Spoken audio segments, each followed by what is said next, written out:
Be honest. How much time have you spent staring at your phone today? And if you're like most people, the answer is too much.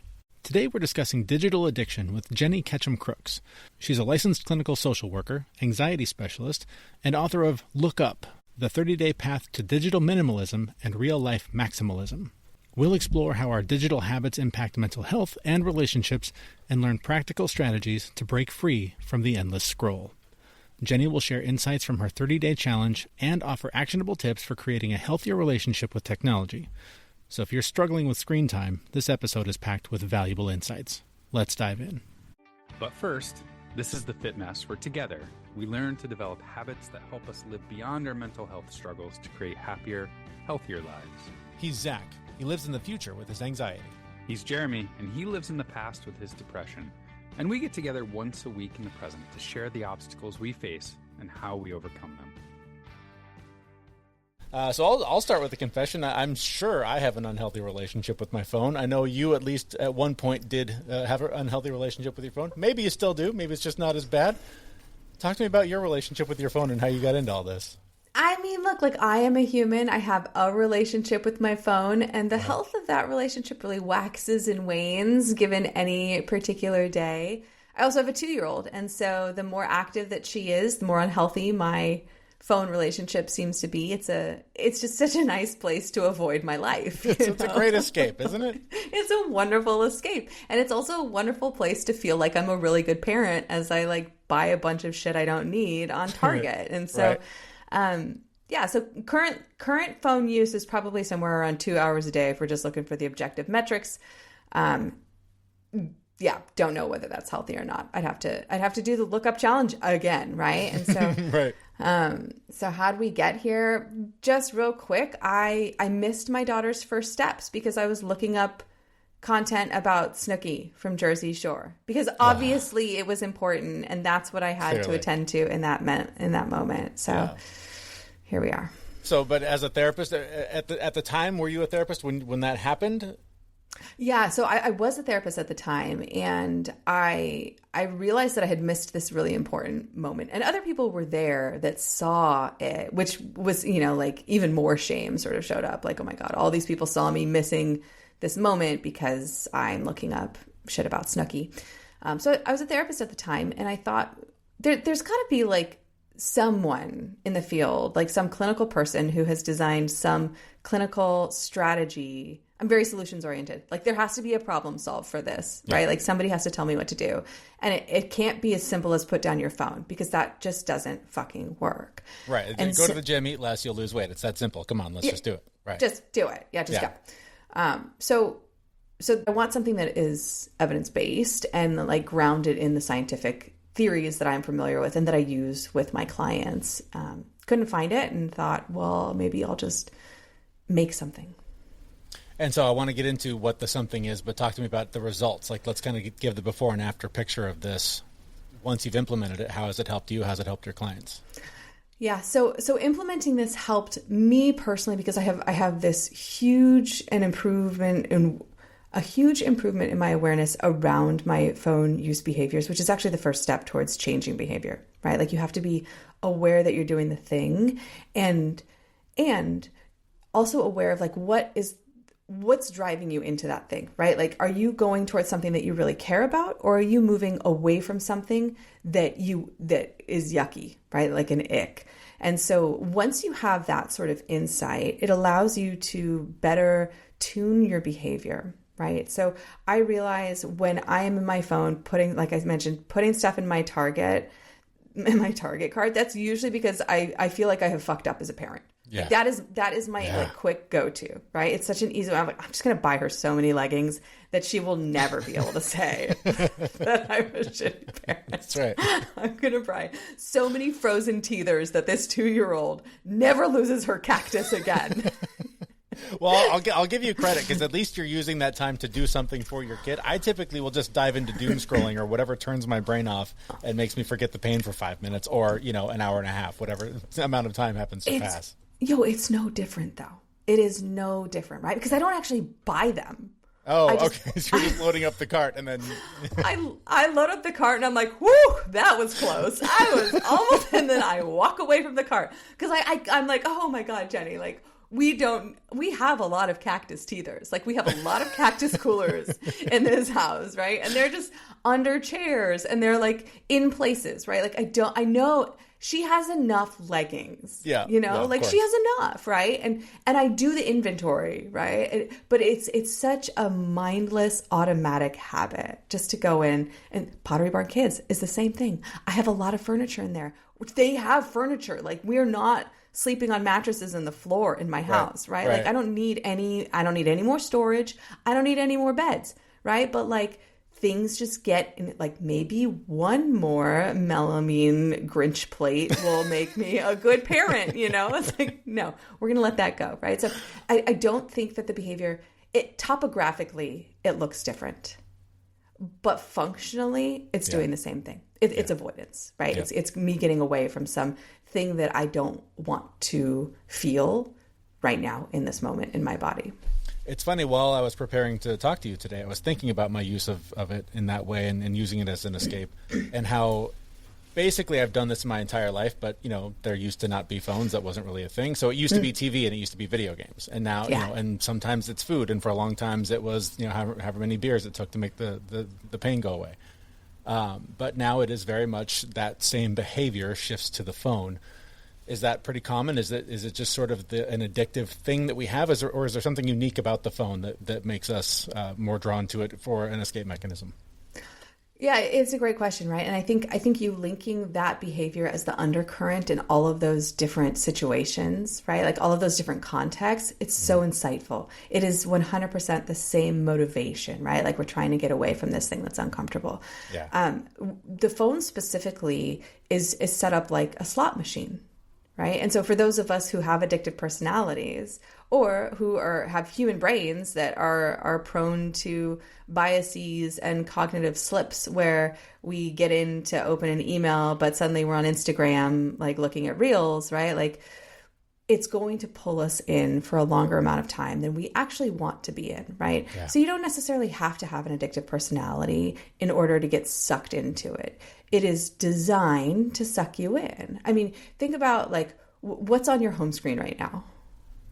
My home screen right now, you know, it's the stock Apple screen. Oh, no, actually, on my phone, it's a picture of Darth Vader and my complicated relationship with both sides of Anakin Skywalker and Darth Vader. It's literally my favorite answer that has ever been populated. You want honesty? You got it. I love it. I love it. But what do you feel when you look at that? I feel the pull between the light and the dark, right? I mean, I've fought depression my entire life. I am right now in the longest stretch without it that I've ever experienced in my entire life. And I have an awareness to some stuff I'm dealing with right now, honestly, that normally I think I would have hung the depression hat on and said, oh, I'm depressed again, here it is. But because I've been so healthy for so long, I can look at it and go, no, a really terrible thing just happened. You're really sad and disappointed and angry and upset about it. And there's a lot of overwhelm, which leads to that just turn off mode. So like I'm just kind of numb a lot. And if I'm not that, I'm sad and disappointed. And so I relate a lot to, you know, what if you're a Star Wars nerd, forgive me if you're not, but like the Anakin Skywalker we see in the Clone Wars is the hero. He's the good guy. He's always fighting the bad guys and winning. The one we see later is the villain who gave in to the darkness. I was that guy for a long time, and I'm trying to be the young hero. Only now I'm old, and so it's harder. So I'm kind of doing it backwards. But so that's it. Just brings me to my awareness of that dynamic within myself. So beautiful, and there's so much in there that I'm like, oh God, I really like. Oh, I want to eat that with you, right? I just love it. You know, just focus on the thing that's right in front of you, Jenny. Yeah, totally. It feels good to look at your phone screen. It's a touch point, right? It's like, like right now what do I have? This is my daughter. Let's see. That's one of them. That's cute. And I could look at that all day. There's another one. There's another one. There's another. And then I would just sit here and tap. tap. Oh, there's both of them. There's the family. There you go. Aren't they beautiful? Yeah. We set up our screens with these beautiful appetitive things, right? Because it's designed to be that. Even the stock footage, that Apple Globe, it's so stunning. Yeah. Right? Like it's so visually appetitive. Give me more, right? And so then we come back to it and we come back to it because we want another bite. We want more berries. Evolutionarily, we are designed to go out and get more berries because they're delicious, right? And they're delicious so that we go get more of them, right? It's this sort of like beautiful relationship. And if we don't know that that's pulling us in, we're way more likely to just sort of like do the mindless tap and then end up someplace where we don't necessarily want to be. Yeah. I do want to touch really quick on this depression thing. Okay. If you're of up course. to it. Yeah, let's do it. So depression is it's a relapsing disorder, right? It comes up in our life over and over again. I think there's data that says that after we have our first depressive episode, we're 50% more likely to have a second. After you have a second episode, you are like 80 or 90% more likely to have a third. And then after the third, it's like, you're fucked. Like you live there now. Yeah. You live there. This is it. This is, and I think what you said about recognizing that there's a thing that happened, right? And it is an event with sadness and with some thoughts and with these sort of like old reminders of this person that you used to be, right? Your ability to see that out here instead of like have it be like right in front of your face, right? To like see the world through this, oh my God, this is the event that happened, right? Like this is the whole world, right? Like what I see you doing is going like, oh yeah, like this event happened and fuck, it really fucking hurt. It really hurt. That is such a skillful way to move through your life, right? And it is one of the reasons, like these glasses are so sticky, right? And so just what you're doing with this really challenging event is the same with the phone, right? Like once you have that awareness, like, oh, when I feel sad, also thoughts about what a piece of shit I am, how hard my life is, how everything is coming to an end, how nothing really matters, that also just sort of comes part and parcel with depression. Yeah. It's the depression, it's an unhappy package.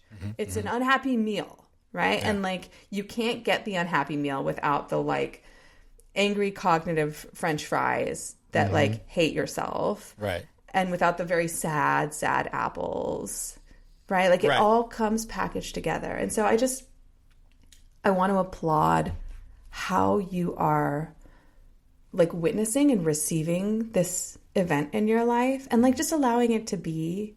Don't have to fight against it.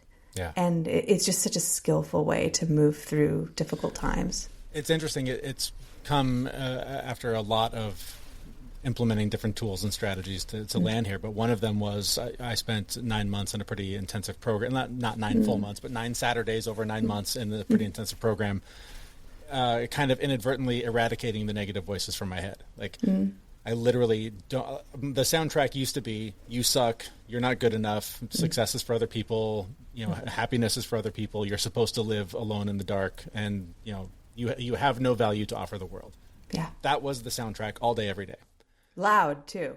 It's all I knew. It's all I knew. And so my interactions with other people were very much like, I hope they don't see this. I hope they don't see this. I hope they don't see this. And any word that came out, I don't even know what it was because it was not what I was thinking. But I specifically remember the last time I thought to myself, oh, you idiot, and literally caught in the middle of it. Like, no, you just were rushed and now you're in this bad spot because you made a mistake in a rushed panic out the door. And like literally since then, the voice is gone. So it's allowed this sort of space to be able to look at things and apply what we talk about on this show a lot, the idea of just being curious about why you do the things you do. When you go to the pantry because, something tasty in there sounds good, are you really hungry or are you avoiding something? Are you sad? Are you upset? Or what? Like, if you can just be curious about why do I feel, why am I doing, like that curiosity has just been such such a powerful tool for me and for Zach, my co-host, to sort of undo a lot of the stuff that we learned as a kid as coping mechanisms. And this is the first time that I think in my life that I've been able to look at the feelings that feel like this and not just go, it's depression, and just go, oh wait, no, it's something else.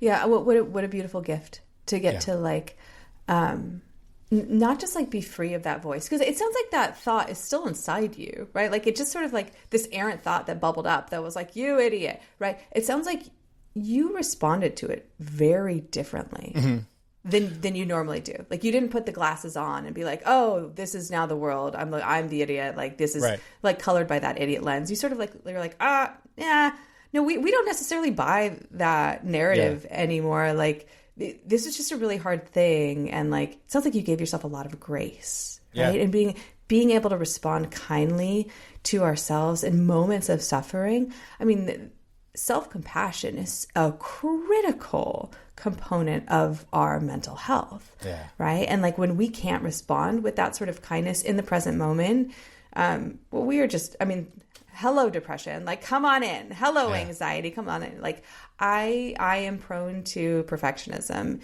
in really functional ways, but also in really dysfunctional ways, right? Like totally. If I can just like make every part of my life amazing and perfect and be the perfect parent and the perfect spouse and the perfect wife and still a like total sex icon, but don't be too sexy, right? Because you're a fucking therapist, you know? Right. Like kids, all Goldilocks all the time, right? Like it gets really hard to exist when like I'm following all those rules, right? And like if I can like see those rules and be like, oh man, like that's a really tightrope to try and walk across a big Grand Canyon. Like maybe we could just like, I don't know, take a break a little bit. Like maybe you can just like, I don't know, be a mediocre parent today. Like just keep them alive, you know, like let's keep them alive today. And that sort of kindness is just transformative for us. Yeah. Yeah, like the comfort of that space, like that, I was oddly more comfortable in the pain and the darkness than, so this is all still relatively new to me. But we're talking about phones and your book and stuff. So I want to try and get back to... Here? That's what we're doing here. I think I hope that sort of tangent can sort of highlight the escape that we all do, right? Whether it is anxiety, depression, bad day, like whatever. We all use the device for that thing to some degree, I would imagine. Except for like the 4 healthy people in the world that can somehow like put it down appropriately. And you know what? Fuck them. That right? That's what I say. That's what I say. I'm sorry. Don't really fuck you, please. They'll never be my client. Fuck them.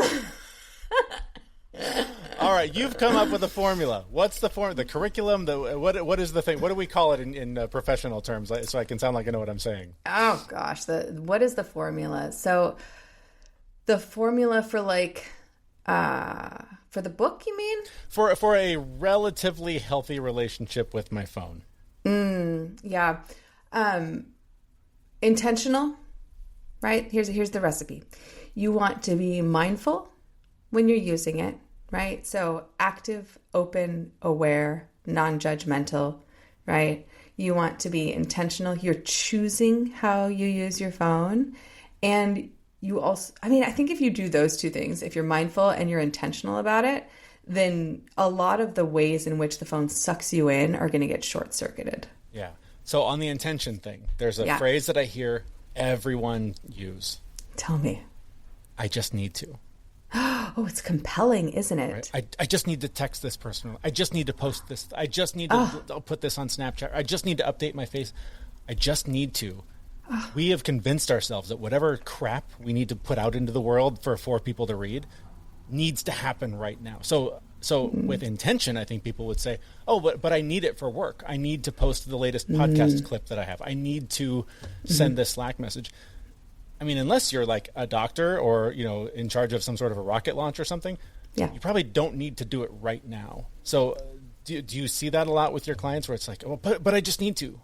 Yeah. This sense of urgency, right? And the phone really lends itself to that, right? And the structures that we've created both in the phone and in our interpersonal relationships reinforce that, right? Like the read receipt. Somebody can see the second that I read it, like, oh God, we're turning that off, right? I think that phrase, I need to, it's such compelling content, in our heads, right? Like I call my mind Brenda. She's a sort of unhelpful secretary. She does her best, but she often misfiles things or like doesn't file them at all and just like stands in my head and waves them at me. And like she is fairly certain that I need to do a lot of shit. I think you should fire her. I think you could find somebody better. Good luck. I can't. She's it, right? Like she's in there. I can't. She's got tenure. There's nothing you can do. She's got tenure. I used to drink a lot of Jack Daniels to try and quiet her, right? But then, you know, I would do things like, well, no, I do need one more line of cocaine. That'll definitely help, right? Like, right? Like it's the same, that same, like, I need, like, if there's this sense of urgency that you're feeling about using your phone, see if you can be curious about that. Right? I actually, in the book, have, I called it a Quizlet. I was thinking of like a little pink pig with a curly tail. It's totally not a clinical thing. But the Quizlet helps you determine whether you are on call, right? Which is what you're talking about specifically with like physicians. I work with a lot of people in tech who are on call, right? And if something breaks, then the expectation is literally that they like deal with it that second. Yeah. So it helps you determine if you're on call, if you're smartphone dependent, which isn't talking, dependence and abuse in the like chemical world are very different than like dependence and abuse in the smartphone world. Sure. Dependence in the smartphone world is like, is this your only access to internet? Is this your only access to a phone, right? Like these sort of like very utilitarian devices. Yeah. And then addiction, like actual addiction, right? And if you have this like sense of urgency about responding, that's worth being curious about because that leans more into the addiction side of the world. It also might mean that you're like really socially anxious, right? Like, what are they going to think of me if I don't respond in that precise moment, right? This like really heavy fear of judgment or of letting people down, right? Maybe there's some depression wrapped into that. Those thoughts that like, I'm going to let down my friends, my family, maybe that comes up. So I think if you feel really pulled and you have that, like that thought, like I need to do this right now, like that's worth seeing and noticing and being curious about and maybe even experimenting with, right? Like what happens if you don't? Yeah. What if you don't? Yeah. I love that tactic for so many things. What if I just stopped doing this thing? What would like the world's depending on me doing this? What if right now you don't? Let's just see what happens. Wouldn't that be weird? So clearly plenty of adults have these problems. My daughter has had a phone for a couple of months. We had a situation where she could have used it for good. Instead, she used it for evil. I love her. I love her already. Right. I mean, she's 13. This is what you do. Yes. So first of all, 13, a little early, but for her, it's been a huge game changer in terms of social connection. She's been able to actually make friends in real life through the device. So I love social media and phones for using them as a tool to connect in real life. Other than that, they kind of don't really serve a lot of good from my point of view. Yeah. So how do we teach our kids to find that line between using it as a tool and using it as an addictive pacifier? Yeah. One, we have to model it. We have to model the behavior because they're learning how to use it from us, right? Like my 2-year-old, and they can't see what we're doing in there. So it's tricky, right? Like, but my 2-year-old has already identified that my smartphone is a very important thing to me. So she will, if I don't have it in my hands, she will seek it out and she will bring it to me, which I'm like, fuck, Jenny, like, fuck, you're fucking this up, you know? Yep. Which goes back to that whole like self-compassion, like, listen, Jen, you're doing the best that you can, you know? And I think if we can model the kind of relationship that we want our kids to have with it, then they start to learn in the same way that we model like financial health and like how to spend money in a way that like aligns with our family values, in the same way that we model how to exercise, in the same way that we model how to teach or how to treat our partners, right? And so with kids, I think you're probably I think you can give yourself a little bit of grace there was a study out by Global Minds Project that shows, we have now officially the first group of adults who've had access to smartphones through the entirety of their lives, right? I know, right? That's weird. It's wild. And so what the data shows is that the younger your kid is, when you give them a smartphone, the more mental health issues that they have as an adult. And one of the really alarming things was they have higher thoughts of suicidal ideation, higher incidence of like body dysmorphia. Men are more prone to aggression, right? And so the study actually tracked kids getting smartphones as young as 6 years old, which is just to say, Jeremy, like, 13, you're doing fucking great, brother. Like, you did good. You held off a long time. We had to fight and fight and fight. We wanted to do 14. We wanted to do high school, but there's a lot of stuff at play that made us cave. And for the most part, it was going well until recently. Well, I mean, like, it's a learning opportunity. Yep, exactly. Right? Like, I don't think that there is a human in this world who has managed their finances perfectly from the get-go, right? And like our jobs as parents are to be their little prefrontal cortex, because their little prefrontal cortex is just mush and isn't developed yet, right? And so like, what a brilliant opportunity for you now as a parent to get to show up in her life and be like, oh yeah, you kind of shit the bed with this. Like, I think those were the exact words I used.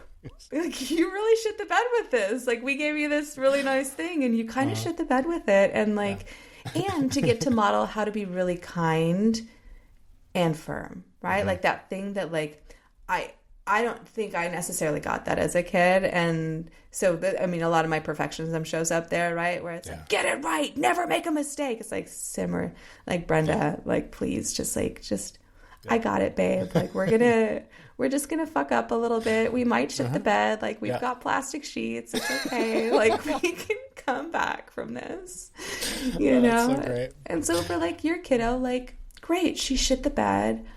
How are we gonna move forward together and prevent bed shitting? So let's talk a little bit about sort of the simple 1, 2, 3s. I have a problem. I can't put my phone down for whatever reason. Either it's I have to, I'm on call, I'm addicted, whatever it might be. What are some of the ways I start to put the damn thing down and re-engage with real life? Beautiful. So the book actually lays out 30 different days of different interventions, right? And they build on themselves, on each other, and help you behave more flexibly with your phone. So what you're really talking about is like flexibly behaving with your phone. Like, how do I be flexible with this shiny, beautiful rectangle in my hand, right? Yeah. And one of the early interventions that I love is I call it a round robin, right? It's a 5 senses round robin, where every time before you open up your phone, take 30 seconds and pay attention to each one of your senses. So 30 seconds attending to sound, 30 seconds attending to sensation in your body, 30 seconds attending to smell, right? Like each of the 5 sensations, and just go through each one and then go into your phone. It's this anchoring moment, right? Like, what is happening right now in this world? And really, what am I choosing to go in there and do, right? So then that small moment provides you with a little bit of space to make a choice about how you move forward, right? And all of this is really about you getting to like find that space so that you get to make that choice, right? Like, how am I going to use the phone right now? And if you don't have time to do like little 3-minute meditation before you get into your phone, before you have to do something else, you actually don't have time to get in your phone at all. Right. Right? Like, don't fucking open your phone. Like, just do something else, right? Like, so it's a good measure, right? Like, I have a lot of my clients who are like, oh, I don't have time to meditate 20 minutes in the morning. And I'm like, oh, babe, then you're going to need to meditate 40 minutes if that's true, right? Like, you're going to need even more. Yeah. So what I love about this, too, is like, it's not just the phone. Like, that applies to, like, any decision you're about to make or any action you're about to take. Like, yes. we are constantly, just in my head, I see people do this, and I live there sometimes myself, just swinging vine to vine. Just grab the next one, swing to the next. Grab the next one, swing. We never just get off the damn tree and look around to see that we're, in a beautiful forest. Yeah. And then, like, or even just like swing on that same vine, just a couple swings, right? Like, what a gift to get to pause. You're so right. We are moving so fast. And like, this thing is going to be over, right? Like, I know you can't see it because I just got my Botox done. It looks pretty good, right? But like, the rental unit is getting older. Mm-hmm. And like, I see it more in my kids, right? Because they're growing faster. Yep. And I also see my face all the time. So I sort of habituate to that. But like, this ride is going to come to an end, right? And do I want to spend the whole thing chasing and running and like catching up? Yeah. Like, can I just sit for like 1 minute and just be here? Yeah, absolutely. We're going to sit, we're going to be. What's maybe 2 more things that we can do when we're done doing nothing for 3 minutes? So 2 more things you can do when you're done doing nothing. A fun intervention. My husband was like, I fucking hate this, Jenny, but all right. So it's called point and call. So one of the interventions that I introduced, it's called point and call. And what it is it's a Japanese OSHA safety standard that the train conductors use, right? And so they actually like narrate all of their behavior as they're doing it. So just for a single day, experiment with this. Narrate everything you do in your phone. Jenny's picking up the phone. Jenny is flipping the phone over. Jenny's waiting. Oh, Jenny just got a email. Jenny's swiping up. Nope, that didn't work. Okay, Jenny's clicking into Google right now. Jenny's scrolling through her insurance. Jenny is getting really annoyed at this whole process. Jenny's going to click out of that.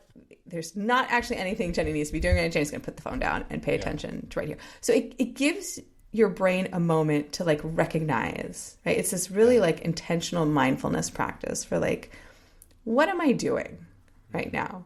Right? Like, what am I intending to do with this thing? And am I actually staying on task?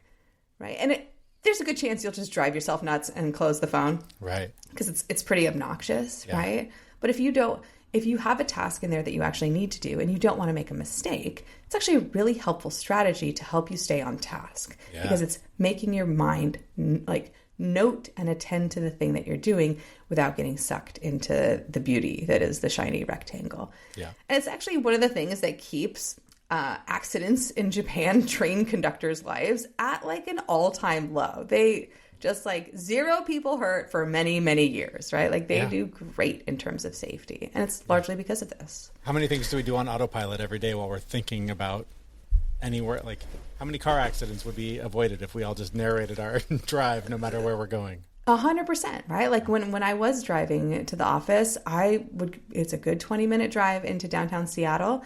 And I would 20 minutes? You must live like really close. Yeah, I'm out in West Seattle, so I'm super close. Just so it was close when the bridge was open, but then it went down, and then it turned into an island. Anyway, if you don't live here, right, you know nothing about it. But I would get in the car and I would turn on something, and then suddenly I'm pulling into and I'm like, holy cow, here we are. Okay, great news. So again, that like mindfulness is a huge thing. Another intervention that I really love is, so just like I've named my mind Brenda, right? And that gives me a little bit of distance. Yeah, it's like, like when I don't know that it's Brenda, I'm just looking at the world through the glasses, right? And then when I take them off, I'm like, oh, Brenda, you sweet old girl. Like, what have you been up to in there? Like, you're making a lot of paperwork for us, aren't you? You touched a lot of files today, Brenda. So another strategy that I introduce is to name your phone. Mm-hmm. So my phone's named Jolene. Okay. After the Dolly Parton song, right? Like, please don't take my man, because she just takes my time. The intervention in Look Up, it's actually called Meet Sauron, because my little sister named her phone Sauron after Lord of the Rings, this like ever-present eye that is always looking for you and waiting and will suck you in the moment it can. That's brilliant. I love that. So So there's a bunch of little fun interventions woven all throughout the book, and all of them help you improve your ability to attend to the moment flexibly, help you clarify your values, what's really most important to you, and then help you like be in that choice point where you get to decide like, okay, like I have a little bit of breathing room here. I'm still swinging on this vine. Mm-hmm. Where do I want to go next? I love it. Where can I pick up my phone and look for the book and follow you on social media and all of that? I love it. You can pick up your phone right now and order the book on Amazon. It's Look Up. You can follow me on social media at West Coast Anxiety. So that's on Instagram, or you can follow my personal account. I don't know. I don't really do much there, but mm-hmm. I don't know. I talked to a brand manager. They're like, you should do something. And I'm like, fuck my life. All right. Like, that's what I need to do on my phone is come up with a whole separate brand and keep it updated. 100%. So you can follow me at, I think it's Jenny Ketchum, or it might be Becoming Jenny. Anyway, you'll find it. You'll find me. And we'll have the links and all that in the show notes here. So you can find it there as well. Yeah. Awesome. Thank you so much for your time. This was a lot of fun. I really appreciate the time, and say hello to Seattle for me. Thanks, Jeremy. We miss you. Come on back anytime. My thanks to our guest, Jenny Ketchum Crooks. She's the author of Look Up. You can find links to her and that book in the show notes for this episode at thefitmess.com. And that's where we'll be back next week with a brand new episode. Thanks so much for listening. We know this podcast is amazing, and it doesn't seem to lack anything, but we need a legal disclaimer. Prior to implementing anything discussed in this podcast, it is your responsibility to conduct your own research and consult your physician.